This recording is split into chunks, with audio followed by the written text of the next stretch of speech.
do that. I'm going to sing the intro. I'm now going into...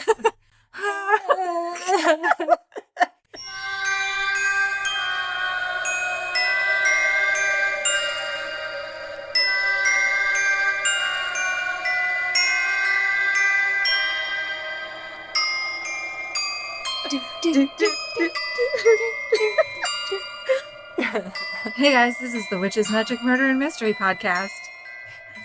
I bet you just got so lost in the music. That was very... You didn't know it was very us. natural and just like always. It was us. It was all us. It's us the whole entire time. I'm Megan. I'm Kara. This is... Did we say? Yeah, I said, well, you did. why? You did. They didn't know it was recording. It's true. It was me or the They recording. thought the instruments were speaking. It's Tuesday. I got a little side piece mystery for you. Fun. Love it. It's the 1800s. I love those. So, are you ready? Do you have anything to throw into this before I just jump right in? I'm gonna take a little sip of my beverage. Sip of my beverage. So we just recorded the New Year's Eve episode, which was a little different than our norm, and I'm a little I hope that was okay. I hope nobody hates it.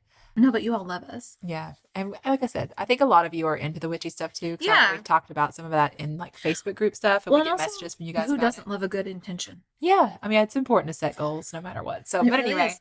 I hope you guys liked it. And, we'll be back to our regular scheduled programming soon enough. Yeah. Like today. With a little mystery. Little mystery. And if you are curious about what is new on the Patreon, what's coming up, we're starting all the new Patreon stuff in February. You guys, we got so many cool things. Yes. So for this month of January, obviously the Patreon is still going just as it's been going since we started it. We've added some new perks and another tier and things like that. So if you're curious about what those are, you can look in the show notes. You can also listen to the very end of last Friday's episode. Yeah. To hear all about it. Mm-hmm. All right. So Kara, with your mystery. Yes. February 1855, they had a super heavy snowfall. It's morning.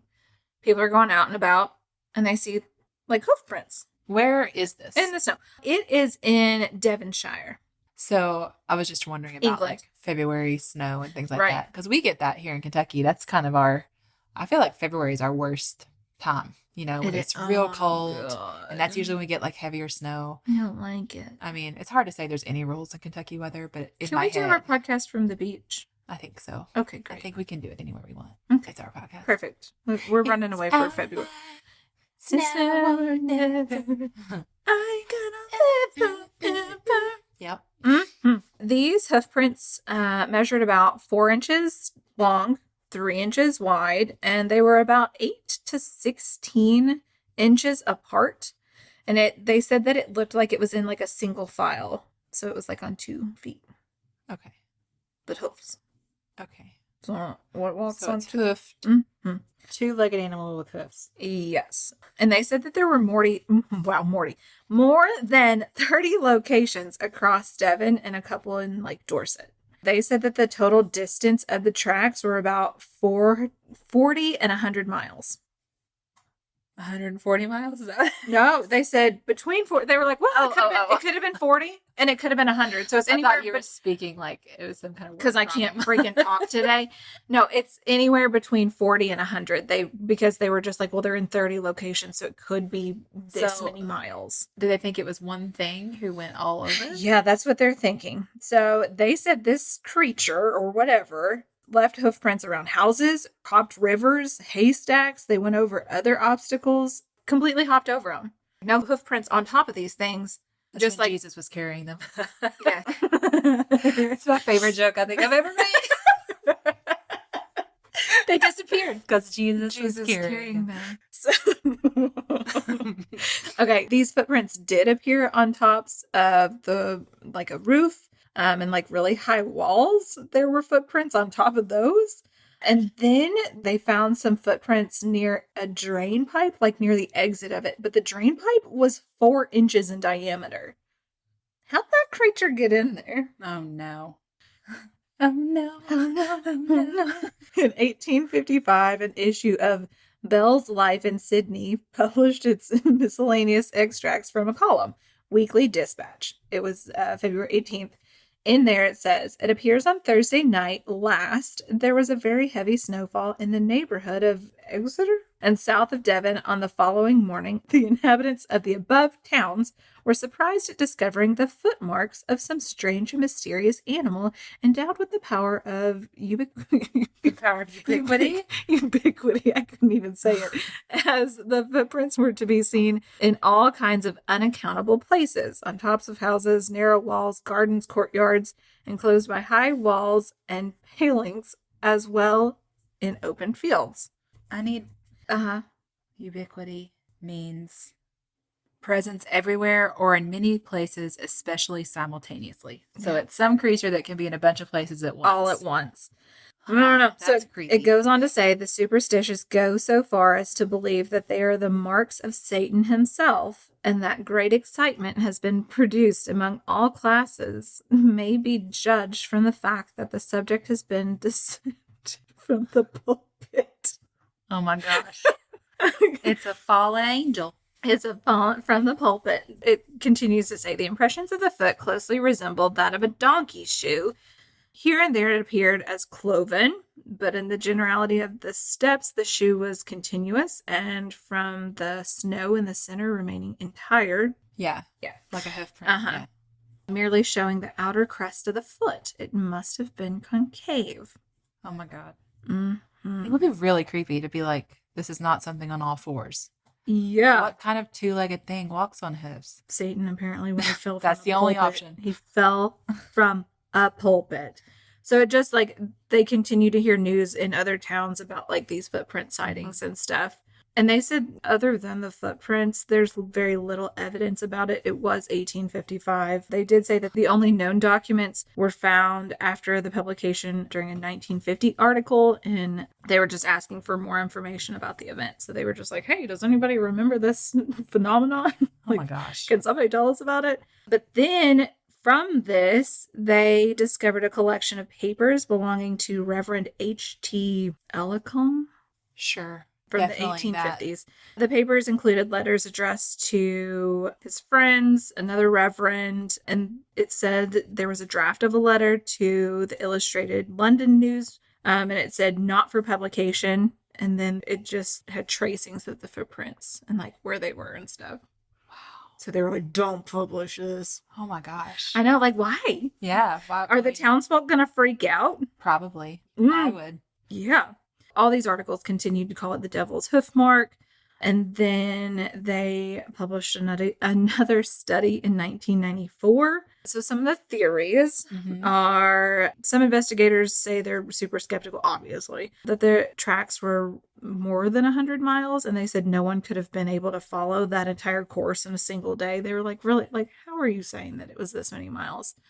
Like, how did you, like, did one person do this? Or, like, the articles were saying that they were just, like, from 40 to 100 because people in this town that were probably, like, 30 miles over saw it. Well, that's what I wondered, like, how would they know it's just one creature? Right. The whole thing. And then some say the tracks were probably a hoax. Some were probably made by common quadrupeds, such as donkeys and ponies. But also, I used to show horses, they're going to eventually, like, drag a hoof or something. You're going to, like, as it's picking it up, it's going to throw snow. Yeah. Some say it could have been wood mice. What, I mean, are these Cinderella's mice? Are they carrying? How big are they? Are they carrying a horseshoe to like stamp it in the ground? How like big are they're these just wood like, mice? guys, watch what I can do. Yeah. They're like hopping with a shoe, like with a hoof. I don't. Gus is out there just like. Oh God, I love Gus. He's the best one. But then they were just like, I mean, we don't know. It's a mystery, and the mystery remains. So then, author Jeffrey Household suggested that it was an experimental balloon released by mistake from a dockyard, and it left mysterious tracks trailing 2 shackles on the end of its ropes. His source was a local man, Major Carter, whose grandfather had worked at Devonport at the time. Carter claimed that the incident had been quieted because the balloon also wrecked a number of conservatories, greenhouses, and windows before finally descending to Earth. Okay.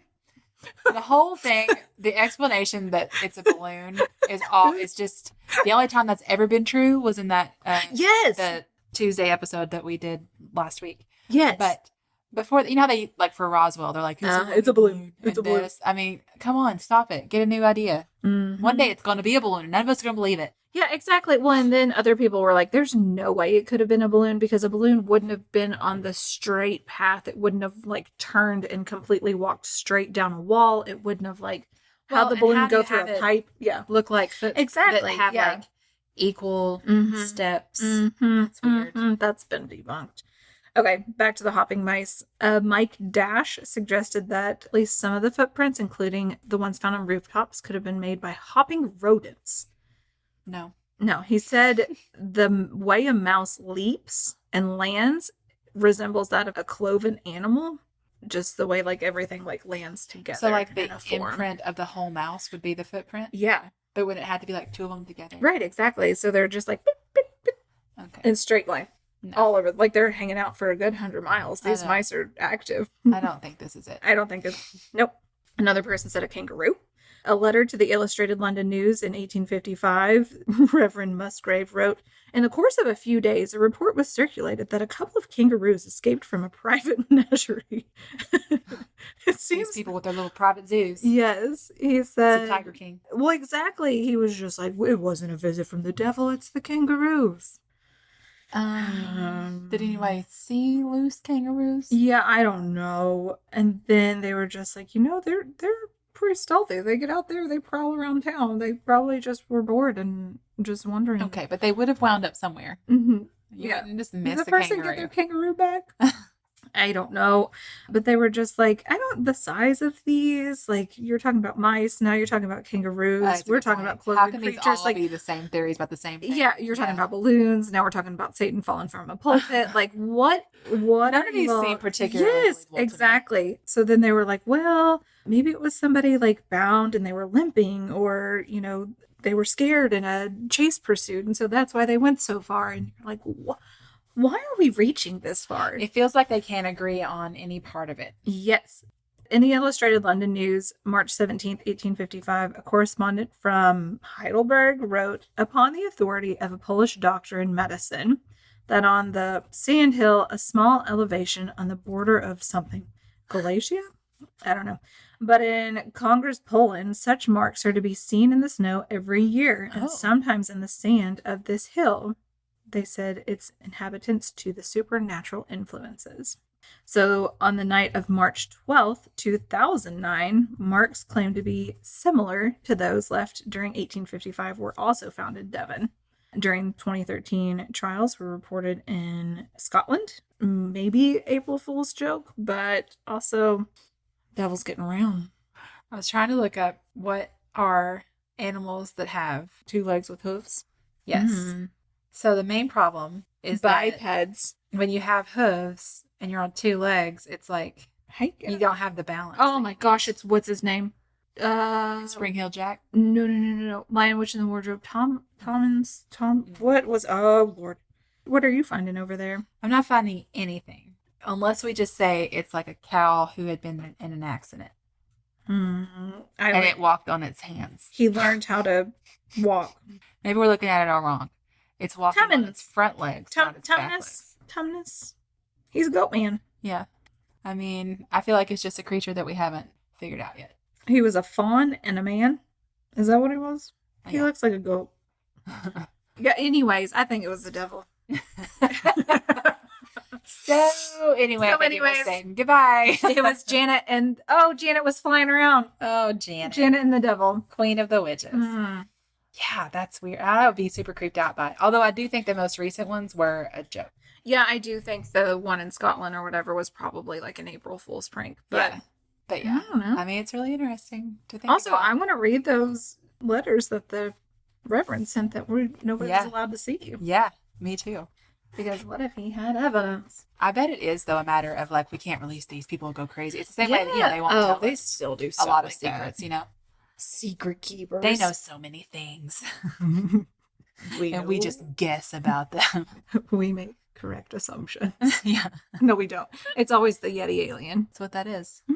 Yeti, alien, fairy. Done. Solved. Done. Did it. All right. Well, thank you for that story. You're welcome. If you guys have any stories that you'd like us to cover, you can send them to us by email, which is magicmurdermystery@gmail.com. Hit us up on Instagram, which is Magic Murder Mystery, or our Facebook group. We love you all in there. We know we haven't been very active in it, but we have been busy, and we're going to get back in there. Well, you guys are keeping it active without us. I always love going in there and reading the stuff that you guys are posting. Any way that you want to reach us, it's all in the show notes. Yeah. And we hope that your new year has kicked off with an amazing start. And we love you so much. Goodbye. Goodbye.